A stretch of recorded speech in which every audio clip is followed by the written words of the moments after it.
Yeah, definitely. Let's take a look. So around 17 billion, 3.5 of which already has been spent.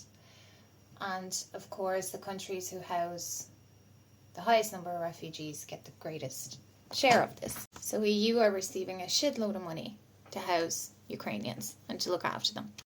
They don't receive nearly as much for taking in refugees from other countries. For example, Georgia, we've seen an influx of Georgian refugees. All of the refugees are under what's called this direct provision, okay, where they apply for international protection, and this is what they receive.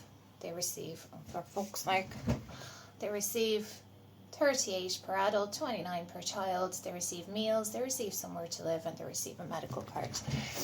While Ukrainians receive a full social welfare, full medical card. They're allowed to stay here for 3 years. They're allowed to travel within the EU.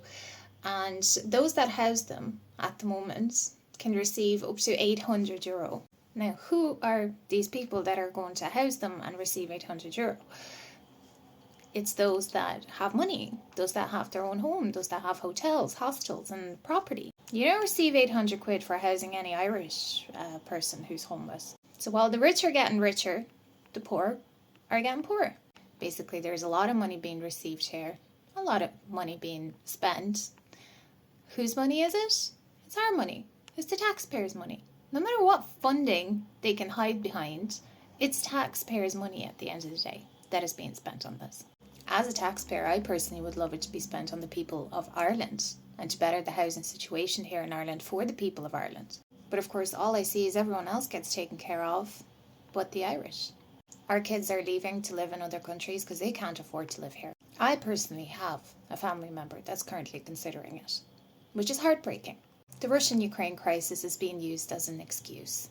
It really, really is. And there's a lot of opportunists and economic immigrants who are arriving here, claiming that they're under Russian threat. A lot of those are Georgian at the moment. I'm sure you've noticed.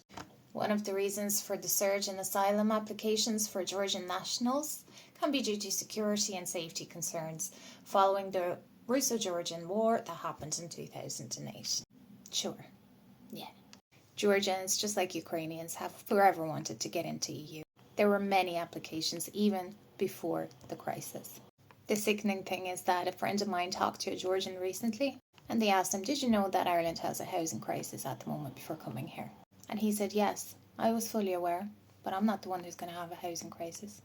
I'll share the articles in my Telegram channel.